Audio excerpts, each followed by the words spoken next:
There were $1 trillion of subprime mortgages. These are mortgages that, no documentation, don't have to prove your income, very non-credit worthy. But there was a bubble mentality, a frenzy, and everyone, hey, buy a house and borrow money, fix it up, sell it for twice as much, walk away rich, and everybody was doing it. Mortgage default rates rarely get above 5%. 5% is really high in the mortgage market. So people were saying, smart people like Ben Stein, the financial analyst, but the central bank and others were like, well, okay, let's get crazy. Let's assume a 20% default rate, which has never happened, but just assume that's true.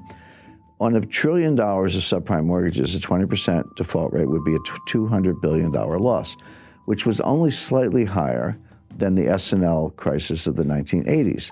Adjusted for inflation, it would have been a comparable loss. And the attitude was, well, we survived the 80s, we'll survive this. Yeah, it's bad, banks will take losses, stock prices go down a little bit, but we'll survive. What they missed is, yes, there was $1 trillion of subprime mortgages, but there were $6 trillion of derivatives. Yeah. That was invisible. So all of a sudden, 20% of that was $1.2 trillion. So you create derivatives out of thin air, and there's no limit on how many you can have. They're off balance sheet, meaning give me the balance sheet of the company, I won't see them. You have to read the footnotes and then the information behind the footnotes. So non-transparent, unregulated, no limit on size. So the crisis was actually much worse than anyone realized. And then when it started to collapse, the contagion spread throughout the financial system. My point about 2008, it was because we did not learn the lessons of 1998, and we flew right into 2008. But once again, we have not learned the lessons of 2008, and we're going to fly right into the next storm. In 1998, Wall Street got together and bailed out a hedge fund. In 2008, the central banks got together and bailed out Wall Street. Who's going to bail out the central banks? In other words, the point is each crisis is bigger than the one before. The intervention gets elevated, larger dollar amounts. And are we now at the point where there's no one left to bail us out? And one of the questions I'm asked most frequently is, okay, Jim, I kind of follow your analysis on how risk works and how complexity theory and capital markets, how that works. But where's the crisis coming from? What's going to be the catalyst? It's actually a long list. Now, student loans, there are $1.6 trillion worth of student loans. So this will go, and kind of this gets to your point, Francis, how do capital markets and money markets and Fed policy kind of leach into debt and deficits? So when a lender, credit union, or anybody, or university makes a loan to a student, and the Treasury guarantees that loan, which they do, it's off budget. Again, it's not strictly a derivative, but it is non-transparent. So then the student defaults, and the credit union, the lender, simply turns to the Treasury and said, here's your loan file, pay me. And the Treasury pays the lender because they've guaranteed the loan. Now it's on the Treasury. But until that point, that loss is not on the books of the United States government. That loss is not part of the deficit. But when the Treasury writes the check to make good on the guarantee, it does go into the deficit. So we think deficits are high now, but there's this $1 trillion tsunami of student loan losses that's going to pile on top of the structural deficits and make it even worse. So all these things are, I spend all my time analyzing these things. I see them all. I can describe them. I can see how they're going to converge into a worse crisis. But in the short run, people either ignore them or they just don't know anything about them. But why would Bernie Sanders even suggest that? And by the way, he's not alone. I think the other candidates have, Elizabeth Warren and Joe Biden and Kamala Harris, one way or another, have suggested that they would do something similar, that we need student loan relief, and that ends up going onto the budget and onto the taxpayers. But there's a school of economics, and I talked about this in chapter 5 of my book. It's called Modern Monetary Theory, MMT for short. Everyday viewers, everyday people to know anything about it, but more to the point, economists don't know anything about it. This is a new school of economics, if you want to think of it that way. So there is this modern monetary theory, but the leading scholar of modern monetary theory is a lady named Stephanie Kelton, who's a professor at the State University of New York, but she's the financial advisor to Bernie Sanders. What modern monetary theory says is that actually there's no limit on the amount you can spend. You can spend as much as you want, and the market will either buy the debt, or if they balk, the Fed will monetize the debt. So how much debt is there relative to the size of the economy? This is called the debt to GDP ratio, but the way it's a simple fraction you learn in the 5th grade. How much debt divided by the size of the economy? So in a simple example, if you had $5 trillion of debt and a $10 trillion economy, that fraction would be 1/2. So you would say the debt to GDP ratio is 1/2 or 50%. Today, the debt is larger than the economy. That ratio is over 100%. We have round numbers, about $23 trillion of debt and about a $22 trillion economy. So the ratio is about 105%, highest since World War II. That troubles me, it troubles other economists. But my friend Stephanie says, what's the problem? You could take it to 150%, 200%, 250%. By the way, that's where Japan is. Japan's at 250%. Greece is 175% or so. Italy's 135%. They're all still standing. Go to the Ginza, it looks like Times Square. So you don't see visible signs of stress. And here's the irony. Ben Bernanke would absolutely not agree with this theory, and he said so publicly. But Professor Kelton says to Bernanke, you proved our point. You were the one who took the Fed's balance sheet and quadrupled it from 800 billion to 4.5 trillion or so. You proved that you can print trillions of dollars of money without causing inflation, without causing high interest rates, without causing a run on the bank. So all we're saying is, you did it to prop up Jamie Dimon's bonus. We wanted to do it to forgive student loans. We may have different policy objectives, but the process is the same. What's the problem? Now, of all the things I've debated, for years I was dragged into Bitcoin versus gold debates, which I thought were silly. I mean, I don't like Bitcoin, I do like gold, but it's like fish versus bicycles. I mean, the debate never made sense to me, even though I did a lot of them. Of all the things I've had to rebut, this was actually the most difficult because it's superficially appealing. First of all, legally, it is true that the Fed can take their balance sheet as high as they want. There's no legal limit on the Fed's ability to print money. It is true that Japan has a much higher debt to GDP ratio, and they're still standing. It is true that the Treasury can borrow as much as they want, subject to periodic increases in the debt ceiling, which have never been denied. And the Fed can monetize the debt. So all the elements of the thesis are actually correct. So how do you refute it? And the answer is that legally it can be done. And if your goal is to print a lot of money and forgive student loans or give a guaranteed job or guaranteed basic income, whatever it is, in theory you could do that. But there is an invisible psychological boundary, and this is what the modern monetary theorists don't understand, and I don't think Ben Bernanke understands it. There comes a time when people wake up and they say, I don't know what's going on here, I don't have a PhD, but get me out of the dollar. It doesn't, and so I'll buy gold, I'll buy silver, land, oil, natural resources, I'll buy a new car, buy a house. Get me out of the dollar into something tangible, because I no longer trust the monetary authorities. I no longer trust the Congress. I can't believe that you're going to spend this much money without ceiling, without limit, without causing inflation. My inflationary expectations will go up. And the way to deal with that is to buy hard assets, starting with gold, but not exclusively gold. There are, as I say, land, real estate, natural resources. They're all good substitutes. At that point, interest rates will skyrocket. All of a sudden, the bond market will have difficulty selling it. The president of the Congress could take away some of the Fed's independence. All of these assumptions could come crashing down very quickly, very unexpectedly, and that's the problem with the theory. The inflation peaked around 9%, but it has been coming down. It's still too high. It's still way above the Fed's target. They say we want 2%, but I've never felt that 2% was the right target for inflation. I always thought it should be 0. If you believe in price stability, you wouldn't want any inflation and you wouldn't want any deflation. You would want price stability. Now, of course, you're never going to get it exactly there, but the target in that world would be 0, maybe a little bit below, a little bit above, but you'd always be steering to 0. That means you're not stealing anyone's money through inflation. You're not enriching creditors through deflation. You're not distorting the allocation of capital by either one. You're just saying we want stable money. That's kind of the Fed's job. Then the question is, why is it 2%? And I disagree with Milton Friedman on a lot of things, but Milton Friedman said 0. He didn't think it should be 2%. He thought 0 was the right number. I agree with that. So why is it 2%? Well, the Fed has a rationale. The rationale is every now and then you have to cut interest rates to stimulate the economy, bail out the stock market. You just need a rate cut. And the evidence is pretty good that negative rates don't work. They have been tried for years in Japan, Switzerland, I believe Sweden for a while, and the ECB, but they don't do anything. They don't stimulate. In fact, they often do the opposite of what they're intended to do. Let me give you a concrete example. So the idea is if I cut interest rates, lower and lower, as a saver or an investor, I'm going to say, well, I don't like those low yields. I put money in the bank. I only get, a quarter of 1% or half of 1% or whatever. So I'll go buy some treasury notes or I'll go buy some stocks.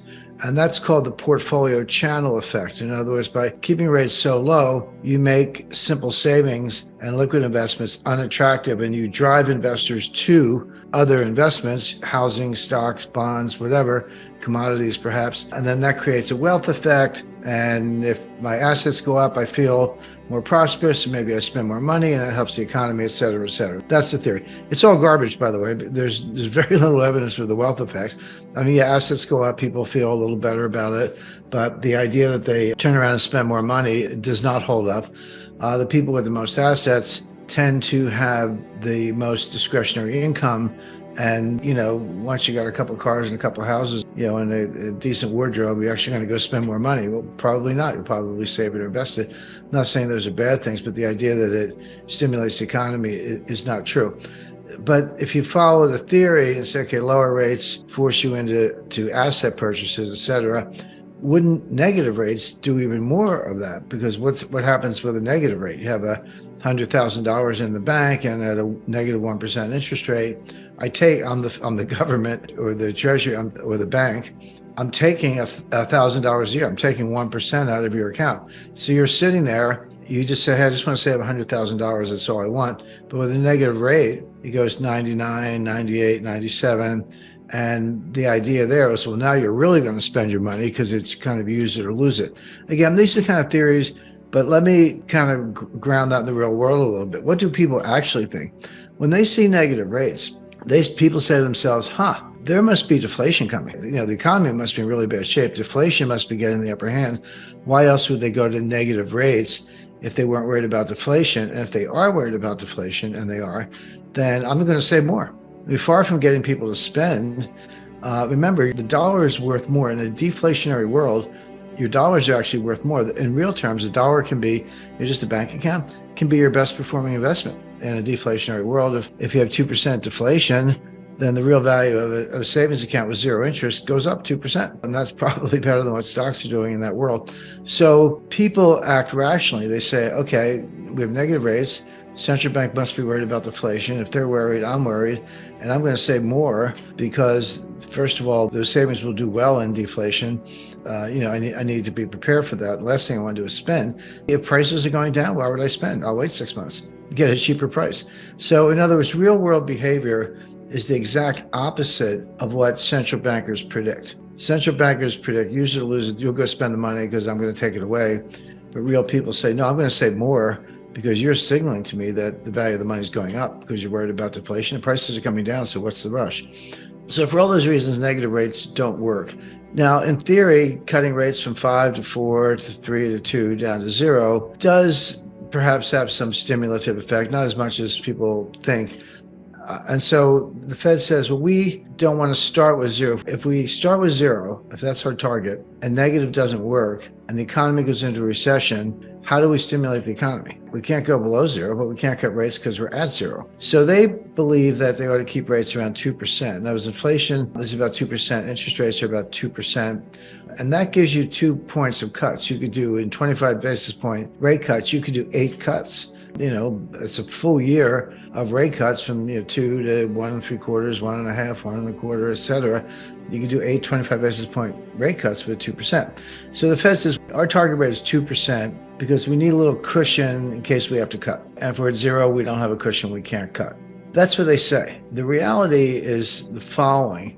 And the way I explain this, it's like a little kid, like a 9-year-old kid, and his mother leaves her purse around. And the kid goes in the purse and sees there's $50 in the purse. And he says, well, even an 8-year-old will say, well, if I steal the $50, mom's going to catch me and I'm going to be in trouble. But if I take a couple bucks, she won't notice. Like, she's not counting the dollars every day.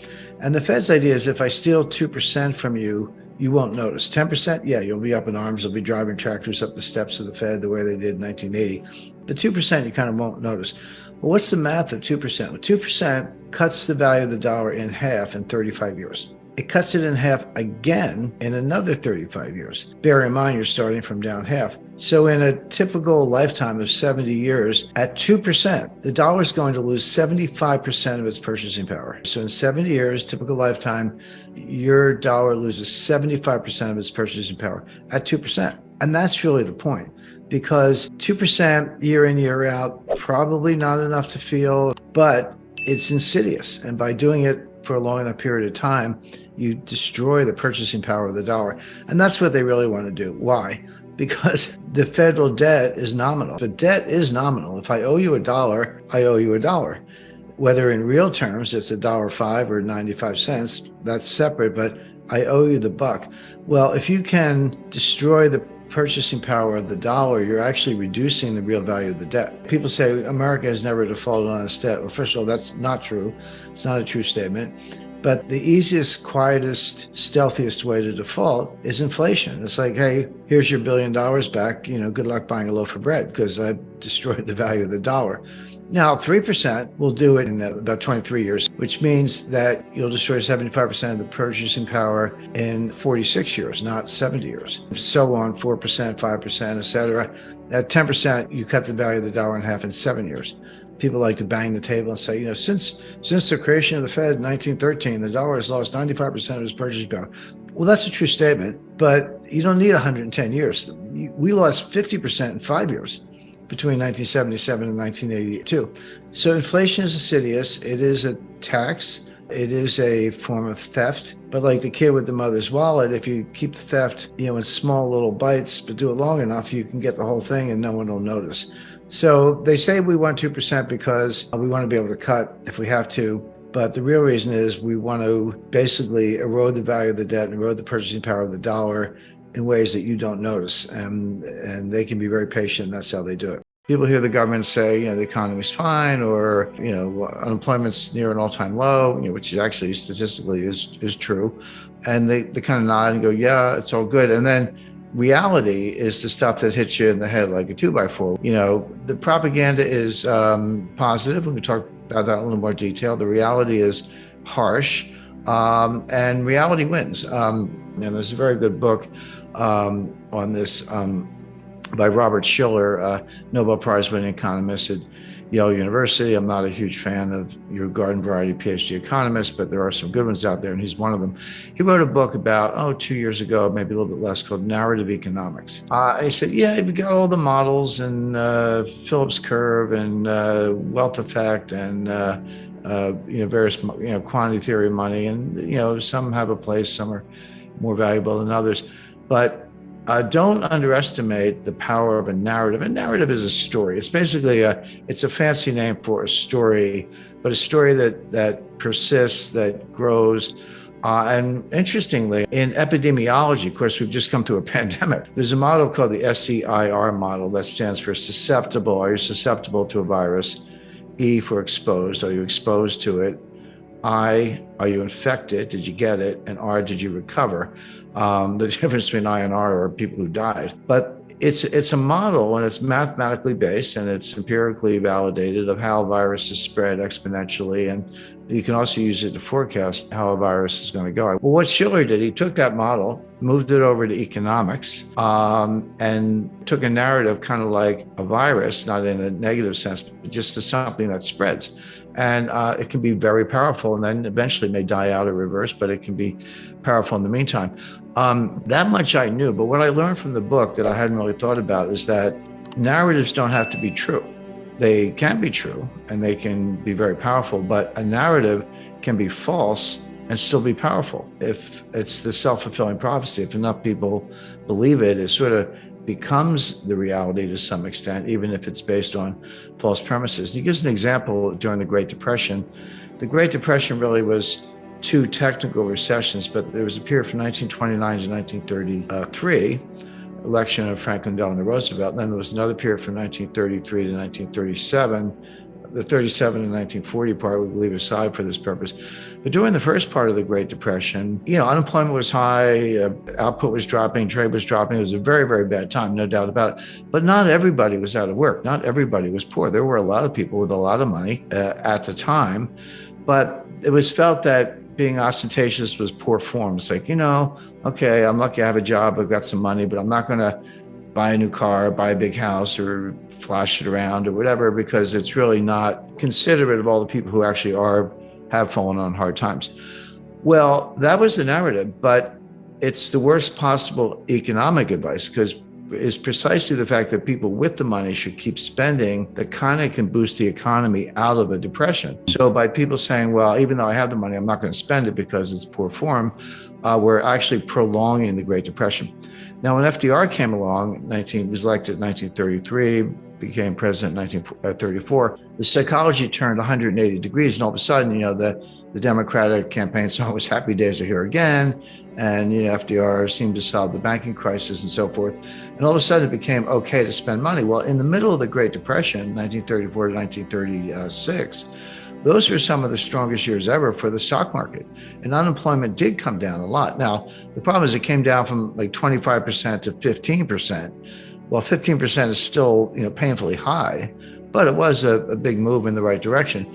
So he describes how the narrative flipped from don't spend money, it's poor form, to, go spend money and help the economy. None of that is taught in business school. It's not taught in economics. It can be modeled using this epidemiology model, but it doesn't fit into any of the standard macroeconomic models, but it's powerful stuff. And so today what's going on is that the White House is trying to push a narrative, and they're failing badly. But they'll say, if you listen to the deliberations among White House officials, some of the stuff leaks to the press, and I know some of these people, it's like the economy's great, unemployment's really low.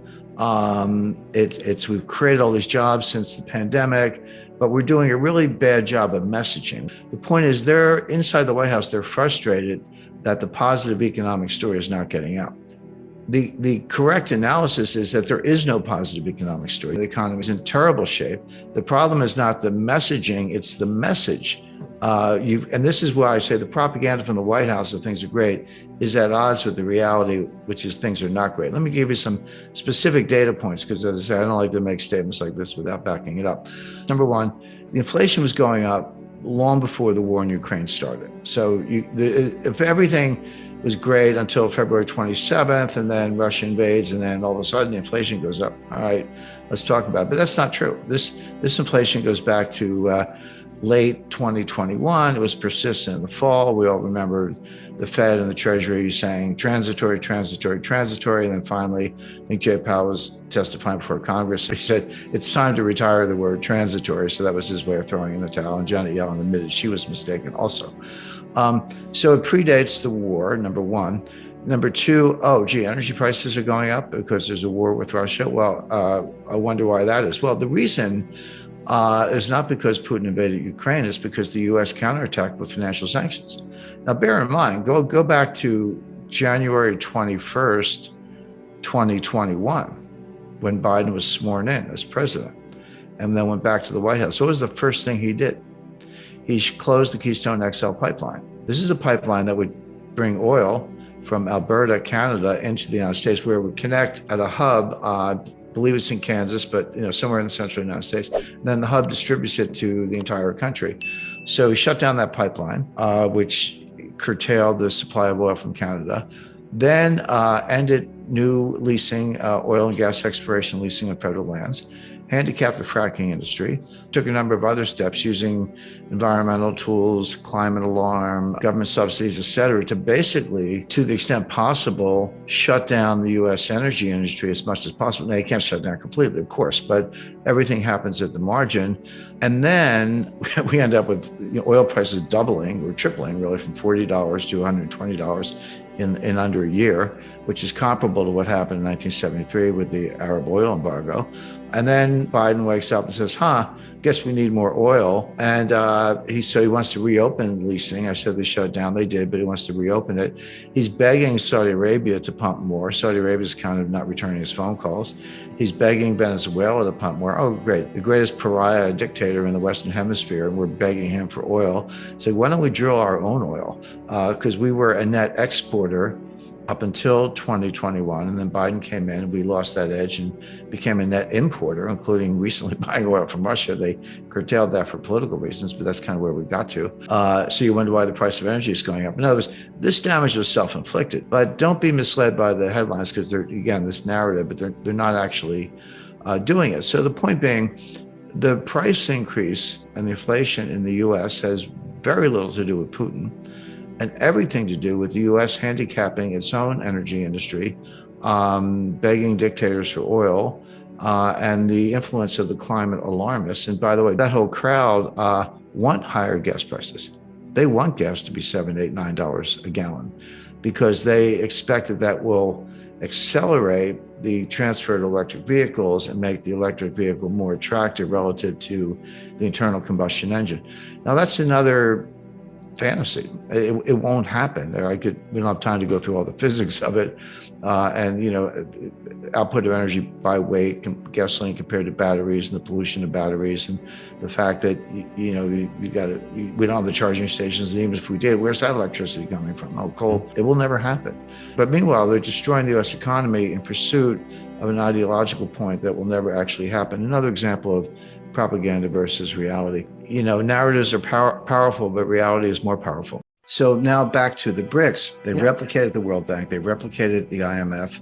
Now they're coming out with a new currency, BRICS currency. Now, here's where it gets really interesting. And I tell people, I said, if you want to understand this, it took me a long time to figure this out. I mean, I was just like slaving over it. But I said, if you want to understand this, you have to stop thinking like an American. You have to start thinking like a Russian. This is the kind of thing that pretty much only Russia could come up with. So what is the BRICS currency? And by the way, I don't know if they're going to call it a brick. I'm saying brick for convenience. It doesn't matter what they call it, but I just call it a brick for the time being. But they'll come up with a name. Who knows? The value of the brick is not determined with reference to any other currency. It's determined with reference to gold by weight of gold. And I don't know the weight, they'll pick one, but again, it doesn't matter because now we're back to Aristotle's transitive law. This is the key. This unlocks the whole thing because Aristotle said, if A equals B equals C, then A equals C. The B can drop out. It's not even arithmetic, it's logic. It's called the transitive law. I'm certain that Aristotle invented it. If any Greek scholars know an earlier source, let me know. So what the BRICS have done is they have dodged the biggest bullet, the thing that caused Bretton Woods ultimately to fail, the thing that potentially stands in the way of all this. They've defined their currency by weight of gold. Now, a weight of gold has a dollar value, right? So A equals B equals C. One brick equals one, could be an ounce or a kilo, it doesn't matter. You call it an ounce. One brick equals 1 ounce of gold equals, today, 1970. Well, through the transitive law, drop out the B and one brick equals 1970, $1,970. But that's constant. I mean, that logic works for a moment in time, but it's not fixed because the price of gold is going to fluctuate daily, minute by minute, right? So what's going to happen is the dollar gold, call it exchange rate, the dollar price of gold. So the LBMA, the COMEX, the London Metals Exchange, JP Morgan, unallocated forward contracts, the whole huge gold market in dollars is still going to exist. In fact, the BRICS want it to exist. And if I could just digress for 1 minute, I've never seen an international monetary economic problem that has created more confusion. I won't say misinformation, that's a little trite, but just confusion or maybe deliberate hyperbole than this one. Because let me tell you what this is not. I'm going to tell you what it is, but it's important to know what it's not. This is not the petro yuan. This is not the petro ruble. This is not a gold-backed yuan. This is not a gold standard. This is not the end of the US dollar. It's not the end of the euro. It's not the end of the world. It's not any of those things, but that's what everyone's running around on websites or whatever shouting about. It's none of those things. In fact, quite the opposite. And this is where the Russian mentality comes in. The BRICS want the dollar to be around. They want the dollar gold market to exist because they get the free ride. The dollar has to do all the dirty work in the gold space, and BRICS get the free ride. By declaring one BRIC equal to a weight of gold, again, weight's the key, they just let the dollar gold market go wherever it goes, and the BRIC is worth an ounce or whatever, kilo, whatever.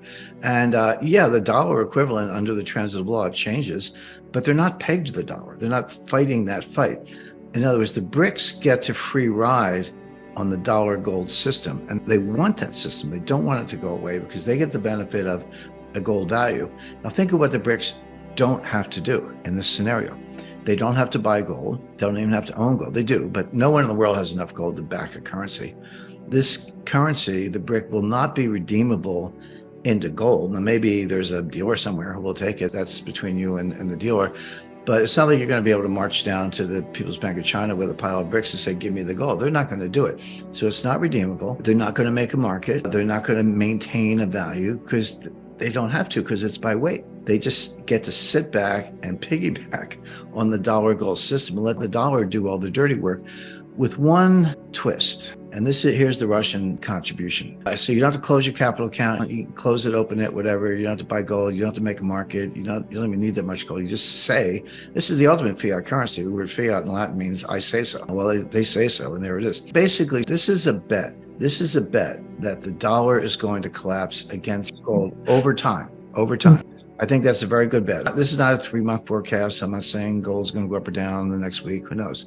But over time, now we're into what? Debt to GDP ratios, annual deficits, dare I say, modern monetary theory. I mean, all these ideas are ruining the dollar, and everyone can see it, but not yet. And so if you want to launch this new currency and you say, hey, long term, the dollar is going to collapse in terms of gold, I'll hook my horse to this wagon called gold by weight, and I'll just reap the benefits.